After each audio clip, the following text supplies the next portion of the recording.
ये अंतरयात्रा सूत्र है। अंतरयात्रा तुम्हें शब्द से निःशब्द की ओर ले जाती है, विचार से निर्विचार की ओर और विषय से निर्विषय की ओर ले जाती है। शब्द से निःशब्द, विचार से निर्विचार और विषय से निर्विषय, ये तीनों बातें बहुत महत्वपूर्ण हैं। हमारा जीवन शब्दों का ही एक आयोजन है। अंतरयात्रा में गए साधक को हमेशा इस बात को ध्यान रखना है कि जीवन में न तो कुछ पूरी तरह व्यर्थ है और न ही कुछ पूरी तरह उपयोगी है। यहाँ उपयोगिता और व्यर्थता का एक सामंजस्य है, और जिसको हम मुक्ति कहते हैं या ट्रांसेंडेंस कहते हैं या अतिक्रमण कहते हैं, वो है उपयोगिता की सीमा और व्यर्थता की सीमा को पहचानना। उस बिंदु को पहचानना जहाँ उपयोगिता समाप्त हो जाती है, व्यर्थता शुरू हो जाती है, वहीं से अतिक्रमण होता है। अब शब्द से निःशब्द की ओर जब अंतरयात्रा ले जाएगी तो इसका अर्थ ये नहीं कि शब्द बेमानी हैं, बेकार हैं। शब्द उपयोगी हैं, शब्दों का महत्व है, शब्दों ने हमारे जीवन में अभूतपूर्व योगदान दिया है। मानवीय सभ्यता के विकास में शब्दों का जो आविष्कार है और शब्दों का विकास है, उसका अहम योगदान है। शब्द का ठीक ठीक उपयोग हमें अभिव्यक्ति देने में, जीवन को सरल बनाने में सहयोगी होता है। लेकिन शब्द में अटक कर ही रह जाना वो बाधा बन जाता है। अंतरयात्रा उसी अटकाव से आगे ले जाती है, क्योंकि शब्द जिस स्रोत से पैदा हुए हैं, यानी कि जिस निःशब्द स्रोत से पैदा हुए हैं, उस निःशब्द स्रोत में भी डूबना, उसमें विश्राम करना, वो भी जरूरी है। अगर हम शब्द शब्द में ही अटके रह जाएंगे और निःशब्द में कभी प्रवेश नहीं करेंगे तो हमारे शब्द खोखले हो जाएंगे, प्राणहीन हो जाएंगे, उनका जीवन क्षीण हो जाएगा। और जब हम निःशब्द में प्रवेश करते हैं, यानी कि शब्दों से परे के उस आयाम को जहाँ से सारे शब्द प्रकट होते हैं, तो हमारे शब्दों में जीवन प्रवेश करता है, शब्द जीवंत होते हैं, उनमें प्राण आते हैं।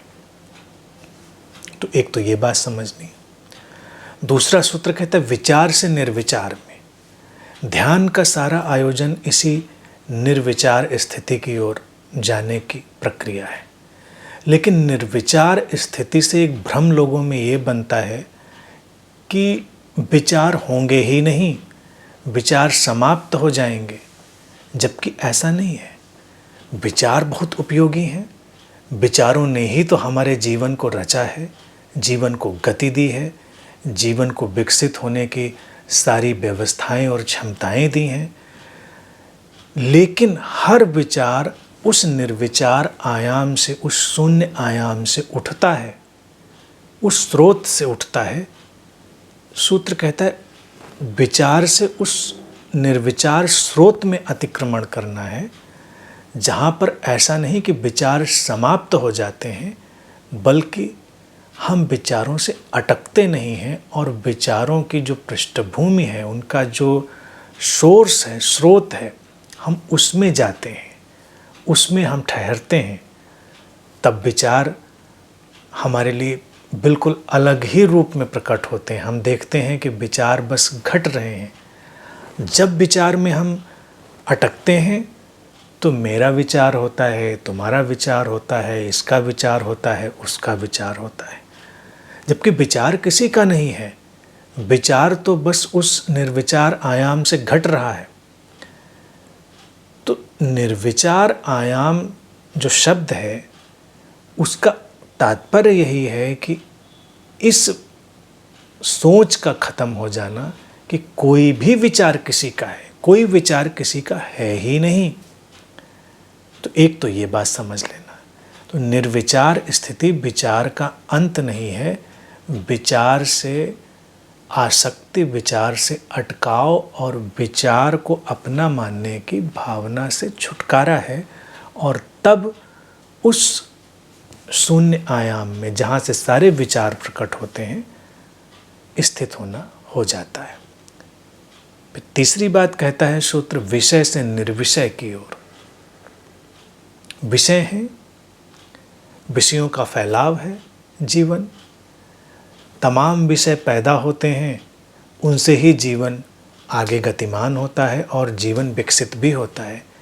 इसलिए जीवन में कितने भी विषय हों, विषय का अर्थ है जो भी जीवन का फैलाव है, भौतिक फैलाव, मानसिक फैलाव, भावनात्मक फैलाव, जिस किसी भी बात में हम ग्रस्त हो सकते हैं वो विषय बन जाती है। जिसको भी हम बाहर देखते हैं वो विषय है। तो विषय उनकी उपयोगिता है, एक बिंदु पर आकर उनकी अनुपयोगिता है। तो विषय से निर्विषय में प्रवेश का या अतिक्रमण का जो इशारा सूत्र करता है, उसका तात्पर्य यही है कि विषयों से आसक्ति को हटा लेना, और विषय जैसे हैं, जितनी उनकी उपयोगिता है उतना ही उनको देखना और उतना ही उनके साथ व्यवहार करना और उनसे अलग हो जाना, उनसे अलिप्त बने रहना, डिटैच बने रहना। तो विषय कभी परेशान नहीं करते। पुराने समय में जब लोगों ने ये बात सीखी कि विषय वासनाओं से दूर रहो, तो वो लड़ाई में पड़ गए अपने विषयों से, वासनाओं से। वो एक ही फैलाव है। लेकिन यहाँ पे लड़ाई नहीं लड़नी है, उनकी उपयोगिता को जानना है, उनकी व्यर्थता को जानना है और उनसे किसी भी तरह का ऑब्सेशन, ग्रस्तता हटा लेनी है, और फिर वही निर्विषय चेतना का घटना हो जाता है। तो ये निशब्द, निर्विचार और निर्विषय, अगर हम इनको एक साथ इकट्ठा करें तो ये हमारे मौलिक स्रोत में लौटने का एक आयोजन है। उस मौलिक स्रोत में जहाँ से सारे शब्द उठते हैं, जहाँ से सारे विचार उठते हैं, जहाँ से सारे विषय उठते हैं, और वहाँ पर कोई आसक्ति नहीं है, वहाँ पर कोई पकड़ नहीं है, वही मुक्ति है।